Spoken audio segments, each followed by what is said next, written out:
E aí pessoal, como é que vocês estão? Tudo certo? Estamos aqui hoje de volta, iniciando 2026 com um vídeo que tem muita gente me pedindo para fazer lá no nosso curso, no curso de Direito Imobiliário que a gente tem, mais especificamente sobre o Usucapião. Eu também coloquei um módulo lá dentro, estamos preparando mais aulas gravadas sobre o tema, que é reforma tributária. Então, hoje eu estou vindo aqui para trazer um cenário geral e começar a trazer mais vídeos sobre isso ao longo dos meses, das semanas. Eu vou gravar mais vídeos específicos sobre assuntos dentro da reforma tributária para deixar todo mundo a par dessa grande mudança, que sem dúvidas é a maior mudança tributária que nós já tivemos no país e que vai impactar todas as empresas, independente da operação, independente do tamanho da empresa, do faturamento. Nós teremos mudanças tributárias para todo mundo. Então é preciso que todo mundo entenda exatamente onde a gente está e o que a gente espera, qual é o novo cenário. Explicar a reforma tributária hoje se tornou um desafio muito maior do que era explicar ela no início de 2025. Hoje aqui estamos em 5 de janeiro de 2026, ou até mesmo quando a Emenda Constitucional 132 foi aprovada lá em 2023. E por que isso? Porque a gente está tendo uma reforma tributária hoje global. E ela não é mais apenas uma reforma tributária sobre o consumo. A reforma tributária sobre o consumo foi de onde nós começamos.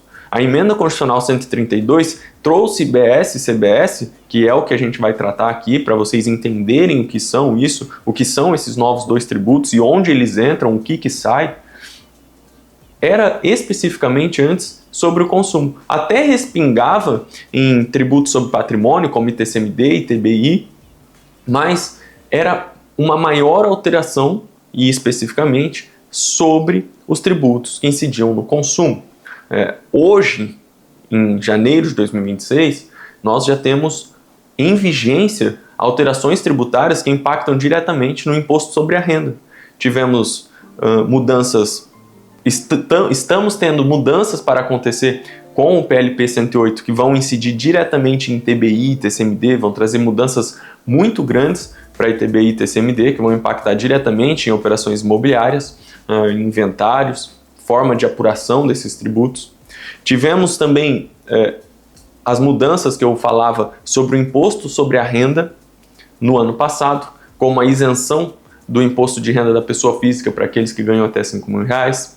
Junto com isso, também tivemos a criação de um imposto de renda da pessoa física mínimo, que visa sobretaxar aquelas pessoas que possuem rendimentos que ultrapassem 600 mil por ano e cheguem até 1.200.000 ao ano.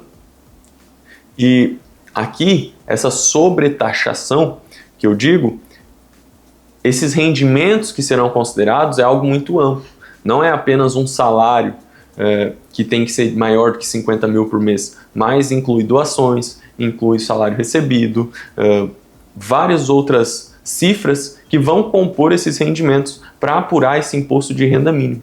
E junto com isso também tivemos a volta de um fantasma, que é a tributação sobre os lucros e dividendos, que não é exatamente uma tributação, mas sim uma retenção, uma antecipação do pagamento do imposto de renda da pessoa física mínimo, mas que basicamente funciona assim como uma tributação dos lucros e dividendos, justamente porque é tributado no momento da distribuição dos lucros, no momento em que a empresa vai passar os lucros que teve para o seu sócio pessoa física. Então, mesmo depois de toda a carga tributária que a empresa já paga sobre o seu faturamento, sobre o seu lucro, operações financeiras, folhas de pagamento, ainda tem essa retenção para distribuir mais de 50 mil de lucro para um único sócio pessoa física. Isso aqui também é um breve apanhado geral de todas as mudanças que nós tivemos, mas pode ser assunto de um próximo vídeo mais detalhado, falando especificamente sobre essas mudanças no imposto de renda, essa nova tributação da distribuição de lucros e dividendos, porque hoje o que eu quero falar aqui com vocês é dar um panorama geral para que vocês entendam reforma tributária sobre o consumo, porque, repito, isso vai impactar absolutamente todas as empresas, independente do seu tamanho e da operação que você tem, em qual área você atua. Primeiro, só para a gente nivelar o conhecimento, eu gosto sempre de dividir os tributos, né? Nós temos hoje tributos que incidem sobre a renda, temos tributos que incidem sobre o consumo, tributos que incidem sobre o patrimônio, e o que a gente vai tratar hoje aqui de forma bem geral, para entender esse panorama como um todo, é sobre a tributação do consumo, os tributos que incidem no consumo. Sobre a renda, eu posso falar para vocês que temos o imposto de renda da pessoa física, temos o imposto de renda da pessoa jurídica, temos a CSLL nas empresas. Sobre o patrimônio, temos o IPTU, IPVA, ITR, TCMD, ITBI, e não são esses o nosso foco hoje. O nosso foco hoje são os tributos que incidem sobre o consumo: PIS, COFINS, ISS, ICMS e IPI. Se você tem uma empresa, independente se você está no Simples Nacional, lucro presumido, lucro real, você paga quase todos esses tributos, se não todos, né? E são esses cinco impostos, PIS, COFINS, IPI, ISS e ICMS, que vão ser substituídos com a reforma tributária sobre o consumo. A gente vai ter uma mudança muito grande na forma de apuração, nos princípios que regem esses novos tributos, que substituirão esses 5 tributos que incidem sobre o consumo, e com isso uma mudança geral da forma de que se apura os novos tributos, paga, recolhe, e sim também uma mudança na operação das empresas que vão precisar se adequar a esse novo sistema tributário. Então, nós temos PIS e COFINS, que são tributos federais, que vão deixar de existir e vão dar lugar à CBS, que é a Contribuição sobre Bens e Serviços, que também é de competência federal. Então, PIS e COFINS já a partir de 2027 deixam de existir e dão lugar 100% à CBS, a Contribuições sobre Bens e Serviços.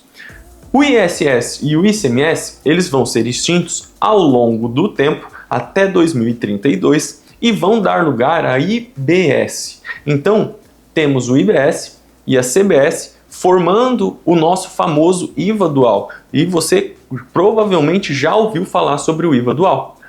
Essa sigla IVA, IVA, significa o quê? Imposto sobre o Valor Agregado. E esse é um sistema tributário adotado por centenas de países ao redor do mundo. E apesar de a gente estar importando, copiando para o Brasil esse sistema que muitos outros países já utilizam, é óbvio que a gente vai ter as nossas peculiaridades. E a primeira peculiaridade é justamente o IVA ser formado por 2 tributos diferentes. Um de competência da União, que é a nossa CBS, e o outro de competência compartilhada entre estados e municípios, que é a IBS. Então, para que a gente adote, para que o Brasil consiga adotar esse novo sistema, esse IVA, a gente tem novos princípios que vão ter que reger o nosso sistema tributário. Então, é isso que muda completamente a sistemática do que tínhamos até aqui. A primeira coisa é a não cumulatividade plena. Isso significa que o tributo ele não pode mais se acumular ao longo da cadeia produtiva. Isso vai evitar aquilo que a gente chamava de imposto cascata, que é o mesmo imposto incidindo na mesma cadeia produtiva várias e várias vezes. A ideia da não cumulatividade plena é justamente que, independente do regime tributário que a empresa esteja, o tributo pago na operação anterior possa ser reduzido do tributo devido na operação seguinte. E dessa forma, a gente tenha menos tributo incidindo sobre tributos e aumentando o valor final do produto ou do serviço. Outra novidade que nós temos é a incidência de base ampla. O IBS e a CBS eles vão incidir sobre operações de uma forma ampla, sobre todos os bens e serviços, havendo muito poucas exceções de quando eles não vão incidir. Um exemplo aqui muito interessante é na compra e venda de imóveis. Quando a gente compra e vende imóveis, a gente tem praticamente apenas PIS e COFINS dessa gama de tributos sobre o consumo que vão incidir na compra e venda de imóveis.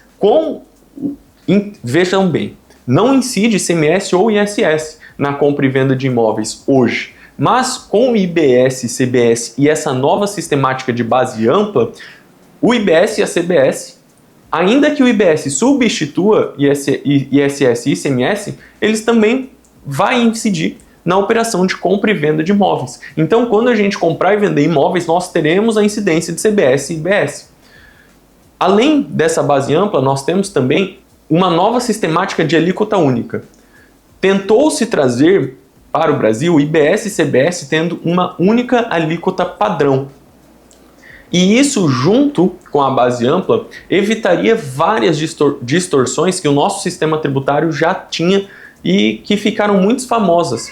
Por exemplo, é bombom ou é wafer? Qual é a classificação do produto para pagar menos ou mais imposto? Então, essa questão de ter base ampla e também uma alíquota única para as operações de bens e serviços estaria ali para resolver essas distorções que a gente tinha antes. A ideia é que tivéssemos uma alíquota única, mas depois que foi aprovada a emenda constitucional e veio a lei complementar 214, a verdade é que a gente teve várias alíquotas diferentes para diferentes atividades, como por exemplo a própria atividade imobiliária, que a partir do 240, 241 da lei complementar 214, traz um regime específico, um regime especial para as atividades que envolvem imóveis. Por exemplo, para compra e venda, nós teremos uma redução da alíquota padrão de 50%. Na locação de bens imóveis, uma redução de até 70%. E na locação de temporada, que é aquela locação de curta duração, até 90 dias, uma redução de apenas 30% da alíquota. Então, é claro que essa nova alíquota padrão, ela corrige distorções, a base ampla também ajuda, mas ainda temos alíquotas diferenciadas. O que, na minha opinião, não é de todo mal, porque atividades imobiliárias como compra e venda, empresas que apenas compram e vendem imóveis ou empresas que alugam imóveis, têm muito pouco créditos tributários, muito poucas formas de tomar créditos tributários para que abata do imposto devido lá na frente. E é claro que com IBS e CBS nós teremos um aumento da carga tributária. E esse aumento ele só não vai impactar de forma a quebrar muitas empresas se utilizado de forma bem correta o sistema da não cumulatividade plena.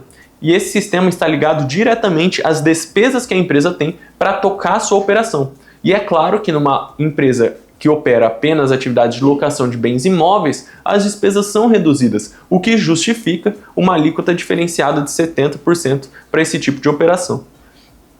Além disso, nós temos alíquotas diferenciadas para serviços de educação, saúde, serviços que são de atividade regulamentada por órgão oficial, como é o nosso caso dos advogados, como é o caso também de contadores, que terão uma alíquota reduzida em 30%.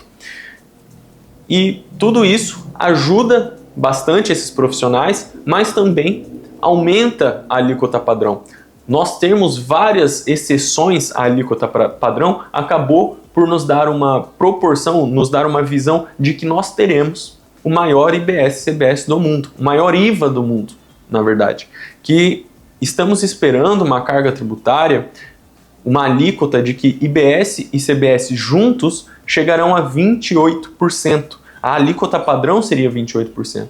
Então, voltando aqui ao exemplo, numa empresa que compra e vende imóveis, essa alíquota padrão de 28% estaria reduzida pela metade, 50% de imposto que deveria ser apurado no momento da venda de imóveis.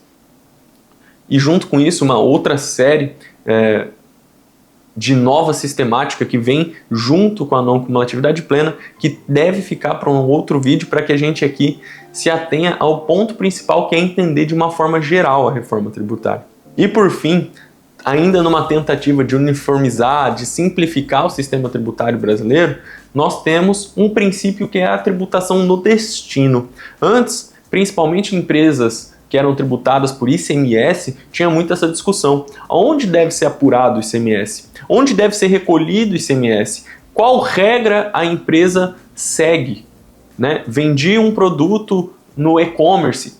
Onde que devo recolher esse tributo efetivamente? Então, o nosso IVA dual, o IBS e a CBS, vão seguir uma sistemática de que a regra é que a tributação é no destino. Então, se eu vendi aqui de Santa Catarina um produto lá para Campo Grande, Mato Grosso do Sul, o tributo deve ser recolhido lá no destino, onde está sendo enviado esse produto, onde será realmente consumido esse produto.